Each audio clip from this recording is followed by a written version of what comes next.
AB de Villiers. Cricket చూసే ప్రతి ఒక్కరికి ఈ పేరు చెప్తే గూజ్ బంప్స్ ఖాయం. తమ దేశం పాపులేషన్ కన్నా ఇండియాలోనే తమకున్న ఫ్యాన్ బేస్ చాలా ఎక్కువ.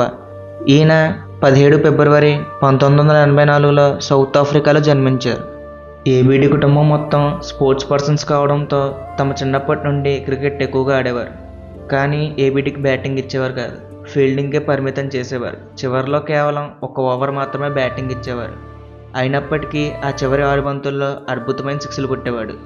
ఏబీడీ తమ బ్యాట్ పట్టుకు ఆన్ ఫీల్డ్లో ఉన్నాడంటే బాల్ మాత్రం ఆఫ్ ఫీల్డ్లో ఉండేది. ఇప్పటికీ ఓడిఐస్లో fastest half century in 16 balls, fastest century in 31 balls, fastest 150 runs in 64 balls, ఇలా చాలా రికార్డ్స్ ఏబీడీ పేరు మీదే ఉన్నాయి.